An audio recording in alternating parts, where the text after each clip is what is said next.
Welcome, everybody, to the Points in the Paint podcast, Stadium's #1 NBA podcast. Ben Wittenstein. Zach B in the place to be. Zach Batcher House always in the house. We got good news yesterday, didn't we?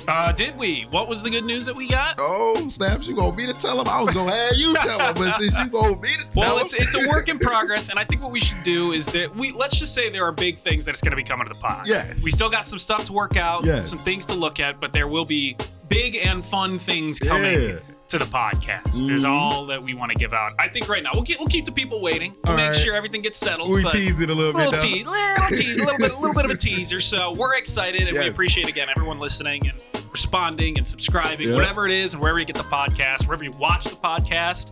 Zach went semi-viral on TikTok talking about Dame Lillard, so that was a lot of fun. Nice. Follow the Stadium TikTok, follow Zach on TikTok. So lots of fun stuff coming the way for the pod, just as we get into the playoffs for the NBA. So we're excited about it. Yeah, we're excited about it. Again, give us a call.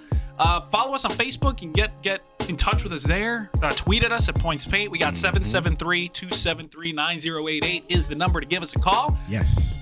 Let's go one big thing. OBT. Let's start one big thing, Zach, for the show today. And we're going to go out west. We're going to go where the air is a little bit thinner. It's a mile high. Yeah, let's elevate it. It is elevated over there. So we want to talk about the Denver Nuggets. Yeah, man. You know, your doughy son, they're right now currently first place in the West, man, as you know. Yep. And now the biggest question right now for me is we all know that he's the front runner for the MAP award. And I'm calling it the MAP award. So you're calling it the MAP. Why are you calling it the MAP? I had to, so I'm Instead calling of it the MAP. Yeah, it's not MVP. It got to be the MAP award this year. This year specifically, the MAP award. Because I feel like it's the most. It has to be considered the most available player award. Okay. So who's been available the most? That's what it has to seem like, because when you look at it, and for me, based off of that too, based off who's been the most available player that's also been the best, it's been Nikola Jokic. However, I'm nitpicking here.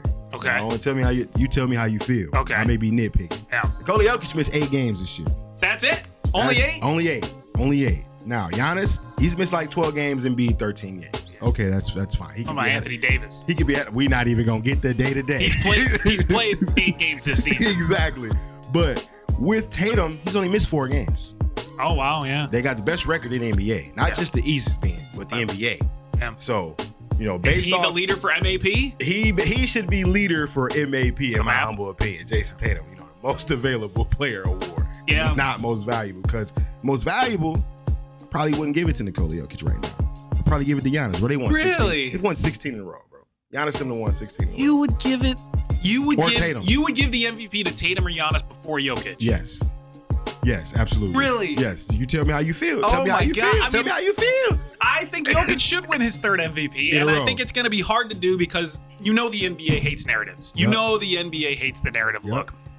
So some guy, especially Jokic, winning MVP 3 times in a row seems insane and impossible. Mm-hmm. But man, the guy, he's a walking triple-double. The guy is a triple-double night in and night out. He is right now. And this isn't like the Russell Westbrook triple-double of years past where he was like 6th seed or bottom of it. Yeah, the team wasn't as good as the Nuggets are right now. This is a guy getting triple-doubles, and this is a team that's winning. That's true. I don't know how you can deny him an MVP vote for something like that. He can get the 2nd place vote from me. Oh my God. But no, Jason What Tatum. do you hate about Jokic? You didn't like him last year. You liked them beat, and that honestly made more sense than this year. No, it does.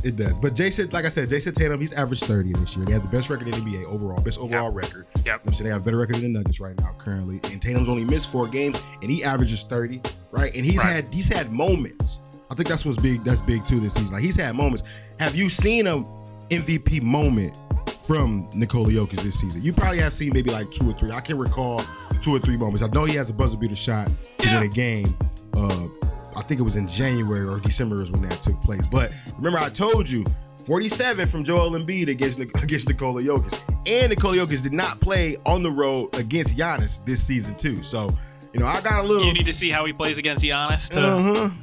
I don't know, man. I think I can go look back at his game log and just see the most insane stats that you've ever heard of and stuff that he's probably done. Yeah, he's a triple-double machine right now. That's fair. Yeah, and early on in the season, he was scoring and he was rebounding. Like, the guy is unbelievable, and what he has done for Denver has been astounding. So the fact that they're in first place in the West, and in a West that's super tight, they are 5 games ahead of second place. Yeah, Memphis, we don't know what they have going on in terms of whether or not they're pretenders or contenders. See, I don't really know with the Grizzlies. I'm still kind of on the fence with them. I know they're in second place right now, but they had issues for sure. They definitely got some issues, and John Morant got some issues. We gonna get into talk about that later.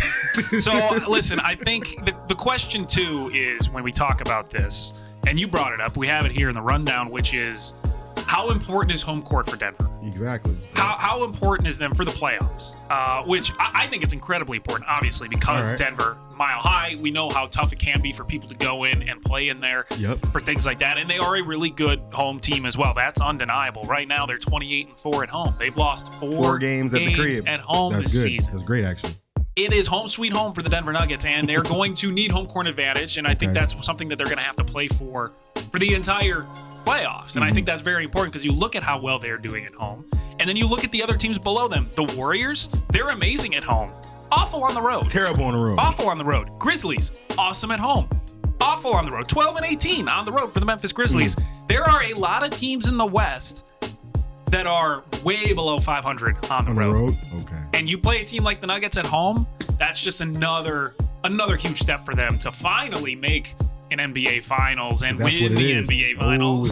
You said that second sentence there. I might have to pump your brakes finally on that win the NBA but Finals. They got to actually get there, right?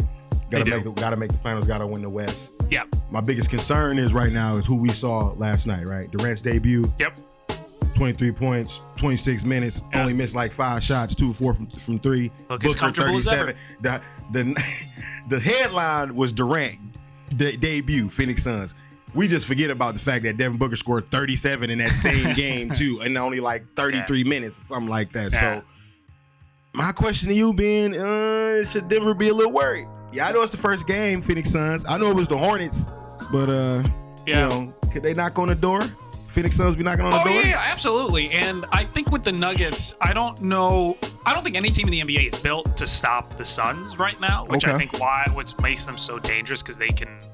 I just don't know how you stop them, to be honest. When Booker's scoring 37, Durant scoring less than 30 points, and this team's still demolishing other teams, that is going to be a really tough team to beat. Yeah.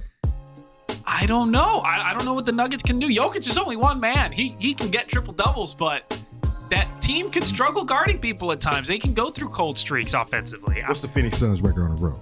13-19. So not good. Okay, it's not good. This could be a little better for sure.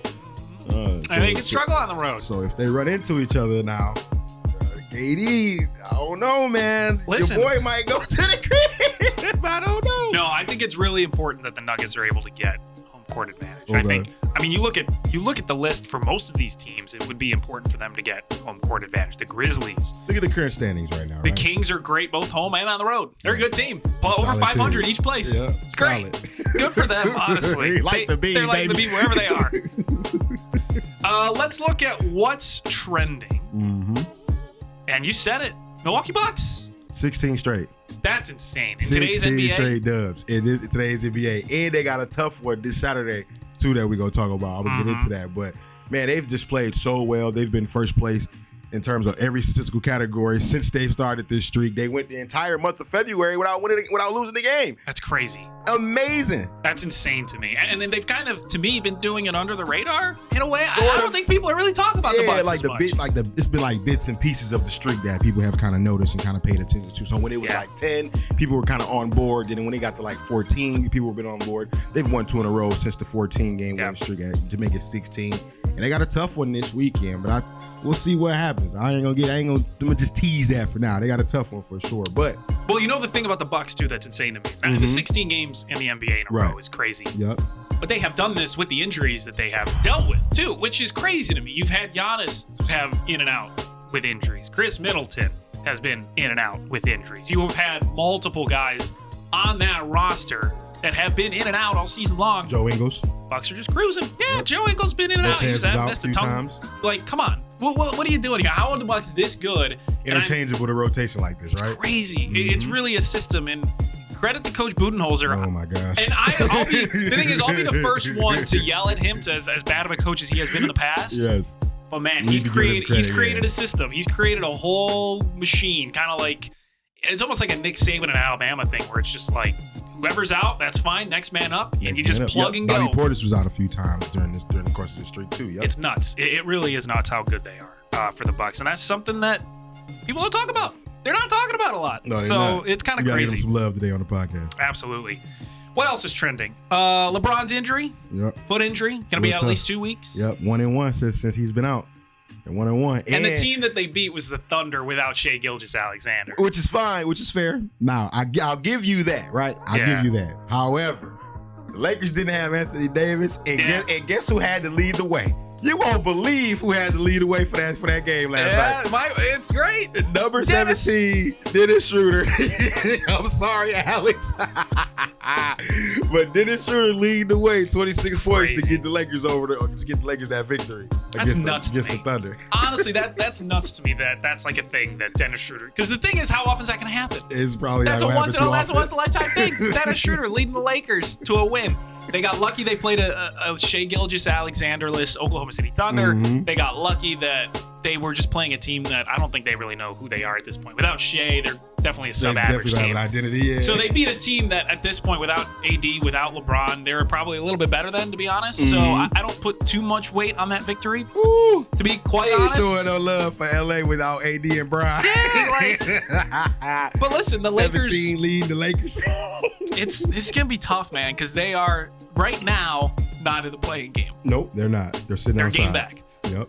And hell, they're 2.5 games back from being outside of the playing game for the 6th seed. Yep. So they are still so very much in this playoff spot. That Western Conference. And losing Bron's going to hurt. Oh, yeah. Losing Bron is definitely going to be a struggle bus for them these next 2 weeks. It's going to be tough.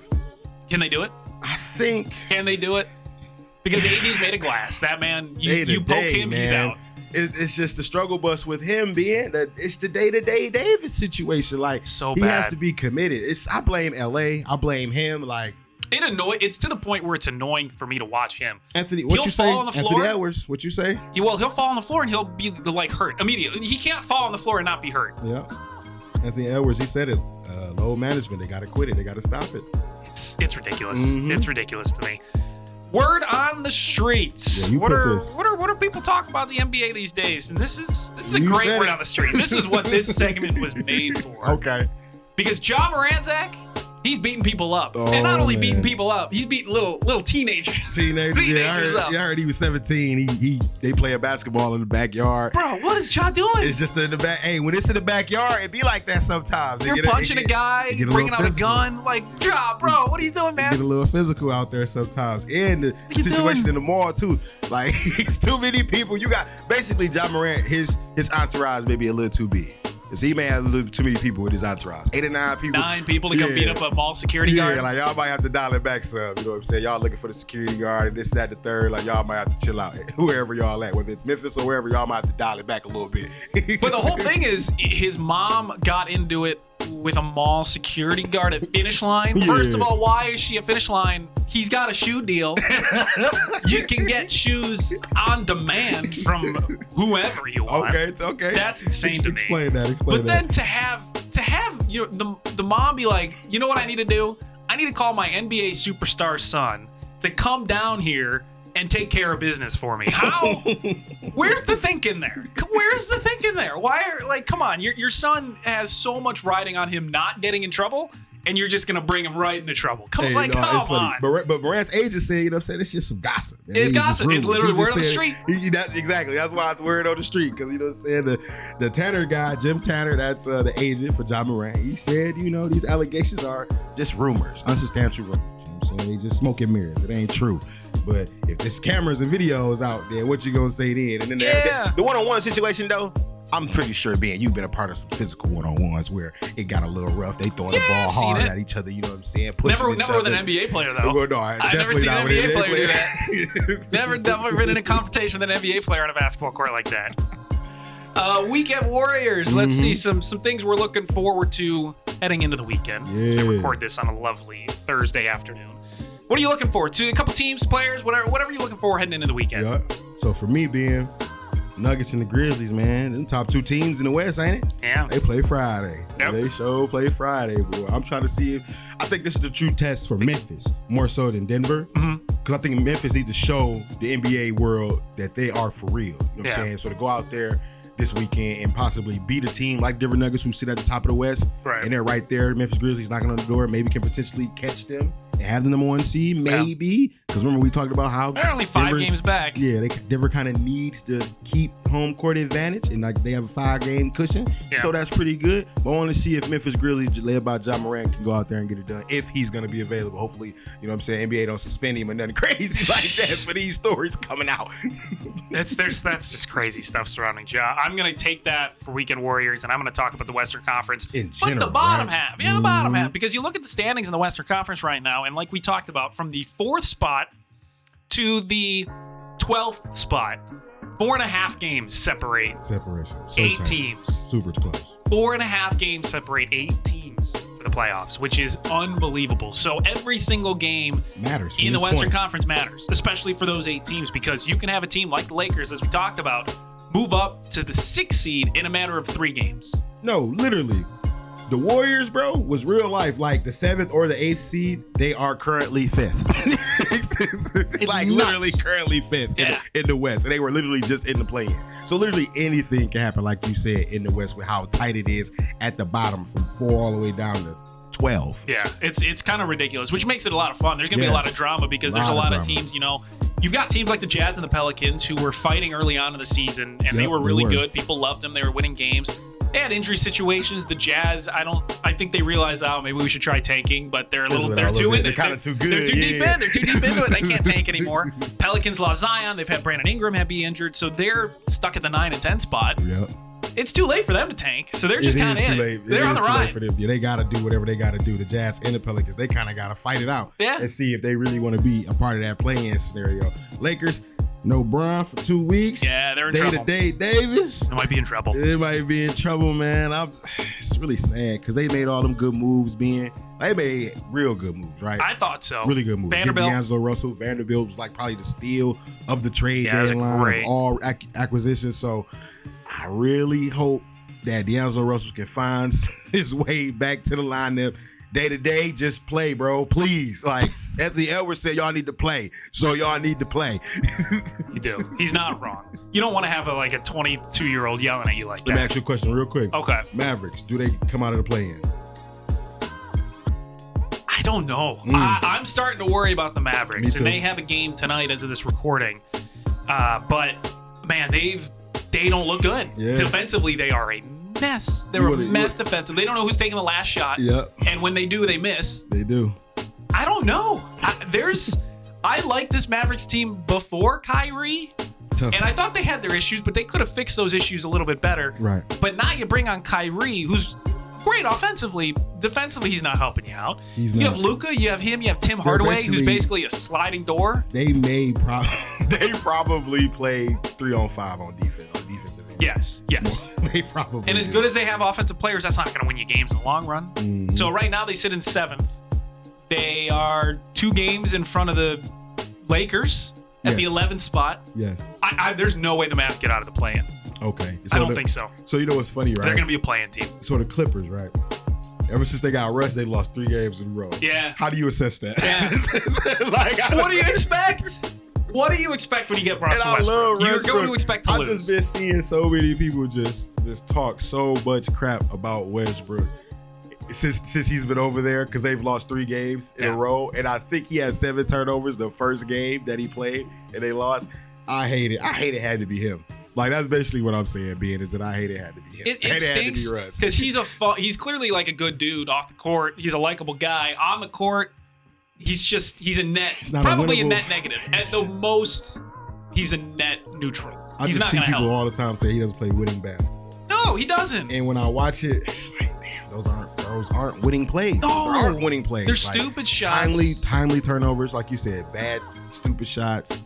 He doesn't think. And I don't know why. I don't know if that comes with him just aging and he's just trying to hold on to his athleticism. I don't know what it is. And he's never necessarily been a good shooter, but he's not helping anyone. He's not helping the Clippers. He's not helping them at all.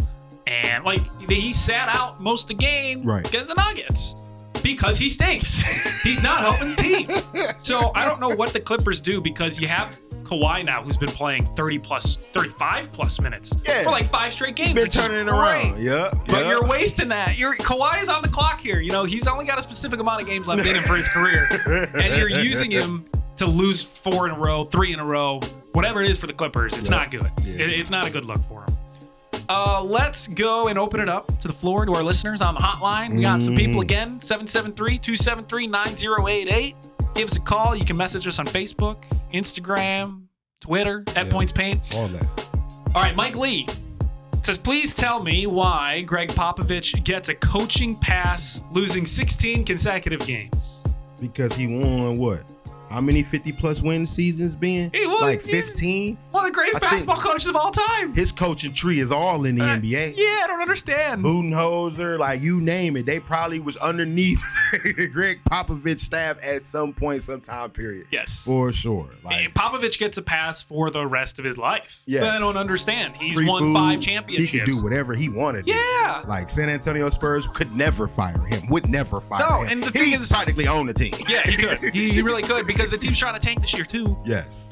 He's doing a damn good job of that. Yep. He's doing a damn good job of that. Victor Wembanyama sweepstakes. I don't understand. Do you expect why Greg Popovich shouldn't get a pass for doing what the Spurs want to do? If the Spurs were winning and they were like a 12 seed, then I'd be like, what the hell is Greg Popovich doing? Right. He'd probably be upset. But they're losing. Like they should be. And that's what you want. He's doing it right. Exactly. He's doing it right. And I'm sure he hates losing. But he's losing the correct way. Yes. They're getting Victor. That's what they're trying to do. They're getting Victor. Scoot Henderson, one or the other. And I think no matter which player they get being, whether it's Victor Wembanyama or Scoot Henderson, it'll turn their franchise around. I imagine. The Spurs will turn around. I think they'll still keep Keldon Johnson. He'll still be there.